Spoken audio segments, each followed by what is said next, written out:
welcome to my channel. If you're new here, make sure you like and subscribe, hit that notification bell so you never miss a notification on when I post a new video. Today I would like to teach you guys the positions of the feet in ballet. Now there's 6 basic positions of the feet. Let's go over first position. Now in first position, you're going to be having your heels touching, toes pointing out. This is a standard first position. In your first position, you want to be wrapping from the top of your leg. So an incorrect first position would be forcing turn out like this. So this is your basic first position. Second position is first position in a wider stance. Now in second position, you want to have your weight evenly dispersed between both legs, unless otherwise described by a choreographer or a teacher. Now, our third position is actually quite interesting. You're going to be placing one heel in front of the other mid-arch. So this would be a third position. So basically, you're going to be having that heel midway through the arch of the other foot. Now, fourth position, you're going to take your third position and draw it forward, except now our heel is going to be in line with the toe, as is the other toe in line with the heel. This is a standard fourth position. Now, a common mistake, or some common mistakes with fourth position, is having too narrow of a stance in fourth position or too wide. So you want to be evenly dispersed, again, between both legs, able to bend your legs at any time. That is your standard fourth position.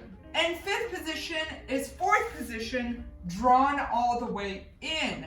So that heel will be touching that toe and that other toe will be in front of the other heel. Standard for fifth position.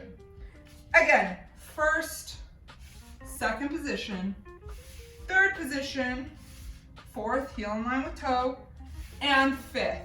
And my favorite position of them all, sixth position, which is actually not really known, but this is just parallel and feet forward, toes facing forward, your standard sixth position. Most teachers won't call it sixth position. Most teachers and choreographers will call this parallel. So whether you call it parallel or your standard sixth position is up to you. Now let's review the arms, or the standard classical arms of ballet. Just like our feet, we have a first position, second position, third position, fourth position, and fifth, as well as parallel or neutral, aka sixth position.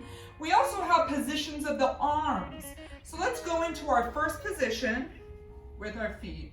So with the first position of the arms, you're going to be sitting right here. Now let's talk about some common mistakes, some do's and don'ts. You don't want to be lifting too far up from the elbows. You want to have them directly in front or slightly below your shoulders.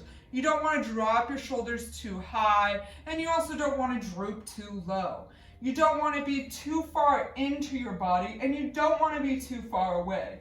You want to be right in the middle, as if you're hugging a ball right here. So hug that ball in first position, drawing those arms together. We are actively engaging our bicep and tricep right here. More of our bicep than our tricep. But this is your standard first position. Shoulders down, neck long, and shoulder blades will be slightly together. First position.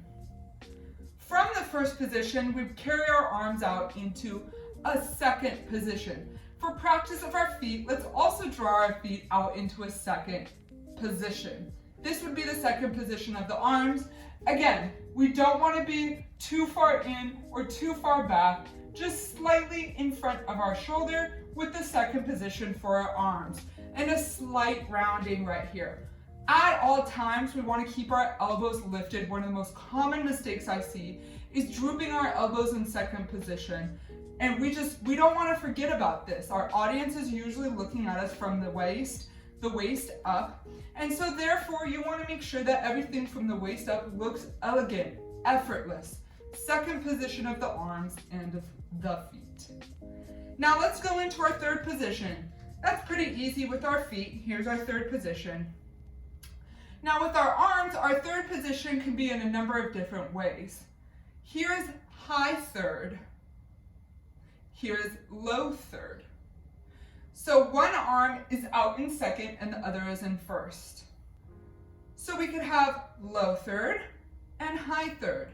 You could also have third position on the other arm, other side low, other side high. Now classically, a fourth position with our feet will be here, and with our arms will be here. So one arm is in first position and the other one is in a high fifth position. So this is your fourth position. It could also be located here. Welcome to your fourth position. And our final position will be high fifth. I'm in fifth with my feet and high fifth with my arms. Just in case you guys can't see, I'll step back a little farther. Again, slightly in front of us, not too far back and not too far forward, right above our head, almost on a 1 o'clock angle. So let's review those again. First, second, third, low, third, high, third, low. Fourth position, again, fourth position, and high fifth. We also are going to add a few more, which is low fifth, sometimes referred to as en bas. This is en bas. High fifth, low fifth. Now, one position of the arms you're not technically going to find in class very often, but you might find it in choreography, is a Demi position of the arms. So take almost a second position with the arms and lower those wrists slightly. You want to be bent right here. Very rare that you'll find that in class, but you might find that in choreography. Now let's talk about our hand placement at the bar. This is one of the most common mistakes that I see for beginners, so you're really going to want to take notes and practice alongside of me if you can right now. If you're sitting down, stand up and implement these things as we discuss them.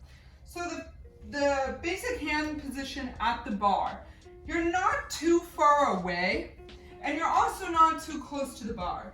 Your hand is not directly beside you and it's also not too far in front of you. It is somewhere right here. And I simply describe this best way is slightly in front of you. So my true stance at the bar with my arms would be right here. Now with your more advanced teachers, you're going to be switching the arms often. Just make sure that you're keeping it slightly in front of you at all times. Again, not too far to the side, not too far forward, away, or into the bar. You might also be facing the bar as so, where both arms are right here. Again, not too close and not too far away. Simply right in front of you. And a little demo for preparation would be 5, 6, 7, and 8. That is typically how you would start a combination in a classical ballet setting. So again, 5, 6, 7, and 8. Rushed it a little bit that time, but you get the gist of how it would look. So that is your stance at the bar. Let's talk a little bit about where our upper body is going to be when we're dancing at any given time in the class, unless otherwise described to you by an instructor or a choreographer. These are going to be the things that are happening at all times throughout your class and throughout your classical ballet training. At all times, you will be rotating from those legs, again, from the top of your thigh. So the way I like to describe it is you're not in a parallel, you're in a turned out position. And if you notice, my turnout comes from the top of my leg. It doesn't just come from my knee. You want to be turning out from the top of that leg in your first position, second, third, what have you. You're constantly going to be rotating from the top of your legs. You're also constantly going to be lifting your elbows. Your shoulders will be down, your neck is high, and you will be scooping in from your belly button. What I like to tell people is to think like you have an ice cream scooper in your hand and you're literally scooping that stomach, those abdomen backwards. At all times you're contracted here. Unless you're in a position where it's nearly impossible to contract your abs. I can think of a few, but you get the gist of it. So contracting here, rotating from the legs, elbows lifted up, chest up, shoulders down, neck long. Another common mistake I see is the shoulders forward. So you want to keep those down and rotated, and those shoulder blades, again, are going to be slightly together like so. You don't want to lean too far forward in any position or hinging from the hips, as you can see. You want your shoulders stacked above your hips, stacked above your heels, as if you're straight up and down like a plank board. Your chin, you don't want to be too far forward or too far back, again, right in the middle. So guys, this is a great photo, kind of showing what I'm discussing and really just where your body should be at all times. As you can see, there's a lot going on. Don't let that discourage you. You're gonna have this be second nature, you know, in time, but take a picture of this for reference and, you know, kind of just start applying it to your body.